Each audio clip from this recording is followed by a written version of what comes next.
welcome to Art and Fashion with Dominique. I'm Dominique, and we're here with artist Anthony Zummo. Hi, Anthony. Hello. How are you? Very good, very good. Thank you for having me. Thanks for coming on the show.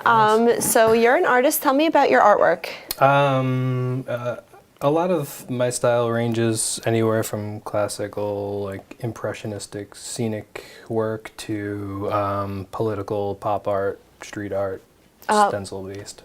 What mediums do you mostly use? Acrylic paint or spray paint. Yeah, on any flat surface, really. Okay, so as far as any flat surface goes, canvas, cardboard, or everything? Everything, pretty much. Lately, I've been focusing more on recycling the waste that I create as far as any products I purchase that come with packaging, and I recycle it by painting on the repurposed flat surfaces of boxes or cardboard.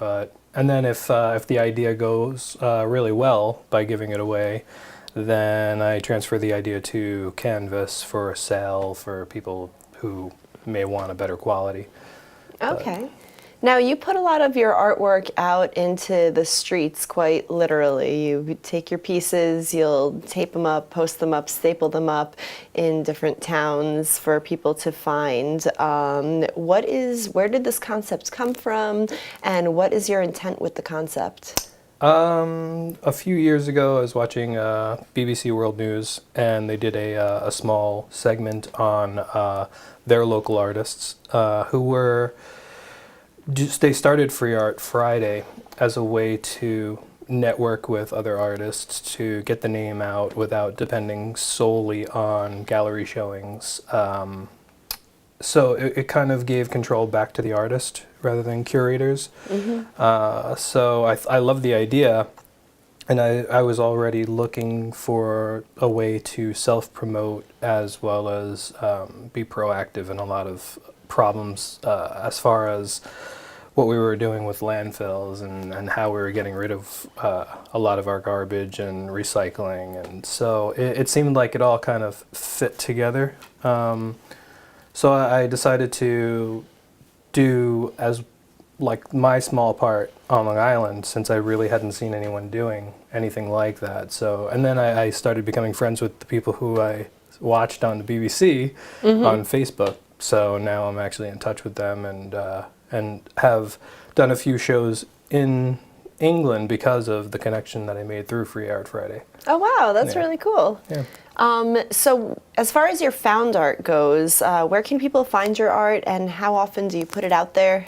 I try to put it out every weekend. It's kind of sporadic because I like the kind of spontaneity of it, like not really allowing the same people to always go hunting for it. Mm-hmm. So sometimes I won't even post the image of what I put out. I'll just allow the finder to post an image.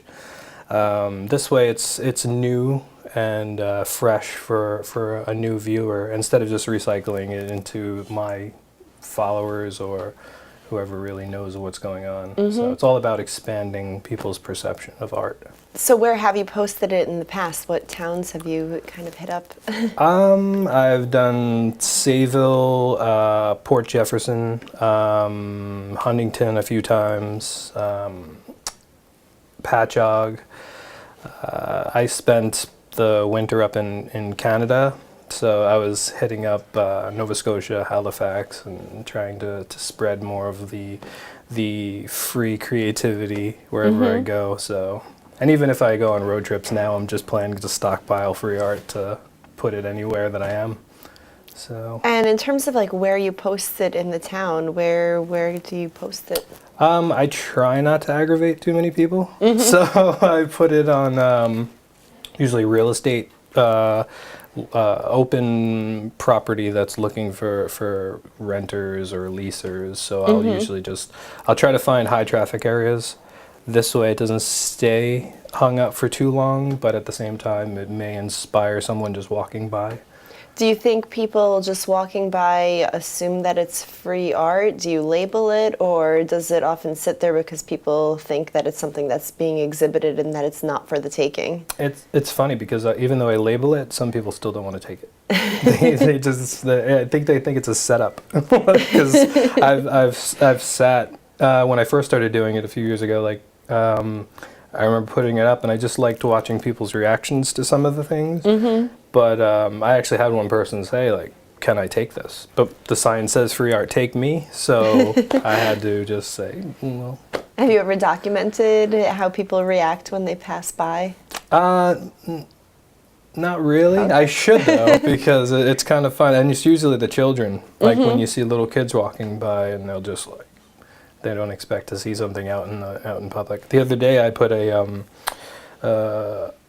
Halloween-based like Freddy Krueger stencil thing in Sayville, and I had left, and a friend of mine texted me that he saw a bunch of skateboarders just taking pictures with it. Oh, cool! And he had to tell them, "You can take it if you want to." But yeah, so the reactions are pretty fun to watch.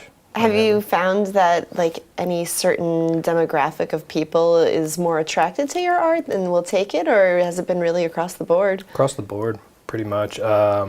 Older people love the messages in it, and the younger people just love the imagery of it. So I think the popularity of street art and different styles of art have really just opened so many doors as far as people's perception. Mm-hmm. And you said before that people photograph it and will put it up somewhere. Do you encourage people to like put it up on social media once they find your artwork and to contact you? Oh yeah, I even label on the back of the art with some of my business information, so this way they can come to Instagram and find me, or even Facebook, and then they'll tag me in what they've taken, and sometimes I'll have photographs being tagged of people holding up the art at home, like saying, "Oh, look at what I found today." So it's always cool. Kind of fun. Yeah. And what's your Instagram? It's I_create_things. Okay. So. And what is your Facebook website address? The website address is anthonyzummo.com, and I'm in the process of updating it because I only created like a Flash version of it, and then I realized smart technology doesn't work with Flash. So I'm in the process of updating the website as well. To make it more phone friendly? Yeah. So this way I'm just trying to hit as many people as I can and get as much messages as I produce, just get them to as many people as possible. Mm-hmm. And your Facebook address? It's The Art of Anthony Zummo. If you look that up on Facebook, you'll be able to locate me. Okay. Yeah. So you said you have your street art, and then you also will transfer some of the images onto canvas once they've kind of taken off, or when somebody has interest in it. Do you exhibit in galleries as well? You mentioned some shows in England. I do. On the island, I've shown at Toast in Port Jeff, Ripe Art Gallery in Huntington. There's group show at Paper Doll Boutique coming up soon. But yeah, there's another group show. I belong to a small group that started on Facebook that's actually not that small anymore, but it's the Secret Society of Supervillain Artists. And it's got I'm pretty sure we're going for the most least secretive secret society possible because they're just promoting everyone. But it consists of a lot of very talented artists around the world who their style might not fit into specific galleries. It could be political based, it could be serious topics, but the idea of the collective is to not censor art and not allow bureaucracy to control it. So it kind of allows the artists themselves to say, we're going to have group shows. It'll be in England, Australia, wherever it's going to be, and everyone is welcome to donate or to contribute. There's no real age limits. So it to the true sense, it is a collective rather than a bureaucracy. So the next show that's coming up, I believe, is in December in Australia as well. So I should be having a piece in there too. So. Okay. Do you have a lot of like political content in your artwork? I do at the moment. I try to do some just fun pop art that really isn't too serious, but sometimes when the news requires a response, then that's what we do. So, Have you done any like commissioned work for any editorials, or are you mostly just fine art for the production of art pieces, more for the viewing? I haven't really done any editorial artwork, but I'm open to the idea. So, but no, I've basically focused on just creating the art for the voice, for the message, for the artist, and really just stuck with that for now to continue to build my foundation. I mean, I've really focused on painting for about 3.5 years now, and I still feel like it's so new that I have such a long way to go. So I'm just dedicated and moving forward. What is your background, and how did you get into making art in the first place? Like every self-taught artist, I was born that way. I just have never stopped drawing. It's always been my release, my therapy, my everything. And my background has really led towards the digital side of things, doing graphic design freelance-wise, websites and stuff. It's those things I was brought into to kind of pay bills and kind of take part in a bit of the digital society, but the real pleasure comes from hands-on, old school, just paint, brush, canvas. It just feels a lot more real. Do you have any formal training in the arts, or is it mostly self-taught? Painting was self-taught.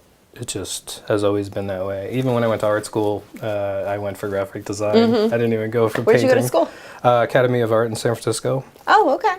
Yeah, so, and there were a few here and there trade kind of schools, but mainly it was that going to for graphic design and web design and stuff.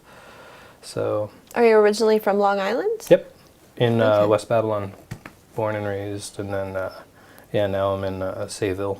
Okay. How long did you live in San Francisco for? A few years. Yeah. Okay. I love that city. What brought you back to the island? I'm a New Yorker, so it was like, you can only be away for so long. But, Okay. yeah. Where do you see your art going in the next couple of years? Do you have any things you want to try, any direction that you see yourself going in? I would like to. There is one thing that I've been finding myself working on. When I was very little, I used to create paper figurines, and like it was just fun to be able to create little things out of like just random scraps of paper. And now, as I'm an adult, I've been looking at it more artistically, and I've been trying to use more paper mache and stuff like that, but I want to do paper sculptures for free public viewing. So create paper sculpture, put it somewhere, and walk away. So we'll see how that goes. Okay, and will those be to view or to take home? Either. I actually have a few, they're all semi-life-size mannequins that I made for Halloween, so they may be in a town near you. I don't know. But yeah, it should be fun this Halloween. So. Okay, and if anybody's interested in contacting you, what's your contact information? You could email me at contact@anthonyzummo.com. And that's basically my direct email as far as art or the social media. I mean, everything's connected. So, Okay. Yeah. Any upcoming art shows or towns you're going to hit soon? I'm trying to really like hit a town that I haven't done yet, so it's still up in the air. The island is only so big, but I want to just keep it on the island and try to do my part as far as culture on the island. All right, so keep your eyes peeled and stay tuned for Anthony Zummo art in your town near you. Yeah, he's definitely. Very cool, very cool. Yeah, good. Anything else you'd like to add to our interview before we get going? No, this was fantastic. I had fun. All right, well, thank you so much for coming on. Thank you. And I look forward to seeing more of your work, both out in the streets and at Paper Doll Vintage at our next upcoming show. Yep. That'll be the first Friday in November that the opening is. So I welcome everybody to come at 6 p.m. for a little bit of light refreshments, a sale, Anthony Zummo's art, as well as 16 other artists. I believe it's a 17 artist show. So Awesome. I look forward to that. We should have a pretty good opening. Yeah. And otherwise, please tune in next week for the Daily Blue. And thank you again, Anthony. Thank you for having me.